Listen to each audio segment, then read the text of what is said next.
안녕하세요. 주권선교사 방송입니다. 오늘은 코로나19가 대유행을 할 조짐을 보이는 이때에 주일 예배에 참석해야 되는가 하는 문제를 가지고 생각을 나누고자 합니다.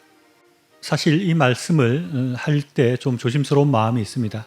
교회를 가야 된다든지 가지 말아야 된다든지 이렇게 이야기하는 것은 굉장히 예민하고 자칫 잘못 말을 하거나 또 잘못 전달되어서 무리를 일으킬 수 있기 때문에 그렇습니다. 그럼에도 불구하고 이 영상을 만드는 이유는 많은 분들이 이 문제에 대해서 관심을 가지고 있고 또 어떻게 해야 되는지 고민하고 있기 때문에 그렇습니다.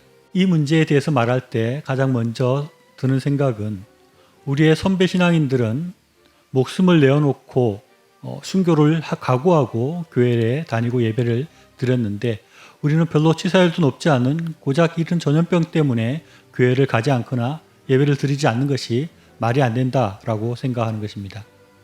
저는 이 말이 일부는 맞지만 우리가 꼭 그렇게 생각해야 되는 문제인가 하는 의문을 가지고 있습니다. 저는 순교자 전통을 중요하게 생각하는 그런 교단에서 신앙생활을 하고 그 교단의 목사이기도 합니다. 그래서 저는 주일 성수와 주일 예배에 대해서 굉장히 중요하게 생각을 하고 그래서 주일 예배를 빠져도 된다고 이야기하는 모든 이유들에 대해서 아주 비판적인 생각을 가지고 있습니다. 그러나 현재 이 코로나19 사태에 대해서 순교적 관점으로 생각하고 무작정 순교의 각오로 예배를 참석해야 된다든지 또는 하나님께 예배하러 온 사람을 하나님께서 전염병으로부터 지켜주실 것이라고 생각하는 것에 대해서는 반대하는 생각을 가지고 있습니다. 저는 우리 믿는 사람들에게 모두 순교의 정신과 순교의 각오가 있어야 된다고 생각합니다. 만약 현재가 기독교를 탄압하는 시대라서 교회에 가서 예배드리는 사람을 죽이겠다고 위협한다면 그때 우리는 순교의 정신으로 죽을 각오를 하고 교회를 가고 예배를 드려야 된다고 저는 분명히 생각합니다. 그러나 지금 이 상황은 그런 신앙을 테스트받는 상황은 아니라는 것입니다. 만약 예전에 패스트와 같은 병이 유행해서 공기 중에도 전염되고 전염되기만 하면 대부분 사람들이 죽는 그런 아주 심각한 전염병이 돈다 했을 때 그러한 때에도 같이 모여서 예배드리는 것이 과연 좋은 방법인가 저는 한번 생각해 볼 필요가 있다고 생각합니다. 그리고 그것이 순교 정신으로 맞서고 싸워야 될 그런 문제인가 하는 생각도 해보게 됩니다. 기독교를 탄압하는 사람들과 세력에 대항해서 그것에 굴하지 않고 대항하고 저항하는 것은 우리의 믿음이 얼마나 대단하고 꺾을 수 없는 의지가 있음을 보여주는 효과가 있지만 전염병에 대해서는 그렇게 할 필요가 있겠다는 생각이 듭니다. 그리고 우리는 구약 율법을 통해서 한센병, 즉 문둥병에 대해서 그들을 격리하고 관리해야 된다고 말씀하고 있는 부분도 우리가 주의 깊게 생각해 볼 필요가 있습니다. 그냥 하나님께서 지켜주신다고 하면서 전염병을 방치하지 않았습니다. 이에 근거해서 전염병이 무조건 믿음으로 보호된다고 생각할 것이 아니라 철저하게 관리하고 조심하고 하는 것이 더 성경적이라고 우리는 생각해 볼 수 있다는 것입니다. 그렇다면 안전하게 우리 모두 주일 예배를 포기하고 예배를 안 드리는 것이 좋은 방법일까요? 저는 그렇게 쉽게 주일 예배를 포기하는 것은 이웃 세대에게 아주 좋지 못한 본을 보이는 것이고 또 이것이 사례가 되어서 점점 더 쉽게 주일 예배를 포기하게 되고 나아가서 신앙적인 것을 쉽게 생각할 수 있게 되는 그런 좋지 못한 결과를 낳을 수 있다고 생각을 합니다.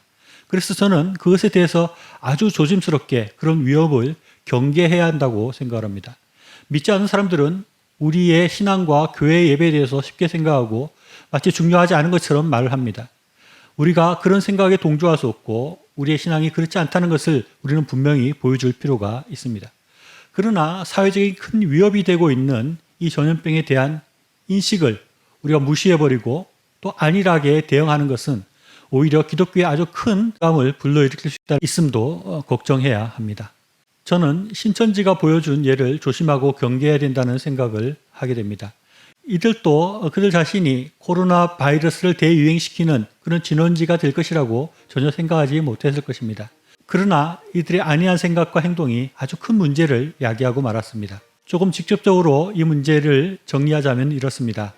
저는 만약에 패스트와 같은 아주 무서운 전염률과 치사율을 보이는 그런 무서운 전염병이 만연해 있다면 교회는 기존의 예배 방식과 다른 방법을 생각할 수도 있겠다는 생각이 듭니다. 요즘과 같은 환경이라면 인터넷으로 예배 드리는 방법도 고려해 볼 필요가 있다고 생각합니다. 그러나 현재는 그 정도는 아니라고 생각합니다. 만약 다음 주 또 그 다음 주에 더 심각한 상황이 된다면 다른 생각을 해볼 수도 있겠지만 현재 정도에는 교회 예배를 포기할 정도는 아니라는 생각이 듭니다. 그러나 가능한 최대로 전염을 경계하고 조심하는 태도로 주일 예배와 교회 활동을 하는 것이 필요하다고 생각이 듭니다. 실제로 바로 옆에 있는 사람이나 나 자신이 코로나19에 복균자일 수 있다는 생각을 하고 가능한 접촉을 피할 수 있는 방법을 택하는 것이 좋겠다는 생각입니다. 그래서 마스크를 쓰고 예배를 드리거나 악수 등의 신체 접촉을 피하는 것들도 생각해 볼 수 있다 생각이 듭니다. 이것이 코로나 바이러스 공포에 빠져 있는 이웃들과 또 사회와 믿지 않는 사람들에 대한 우리의 배려일 수 있다고 생각이 듭니다. 우리가 더욱더 조심하고 경계하는 모습을 보이는 것이 이것이 더욱더 성경적인 방법이 아닐까 생각이 듭니다. 우리 모두 주일 예배 잘 들으시고 모두 건강하시기를 바랍니다. 시청해 주셔서 감사합니다.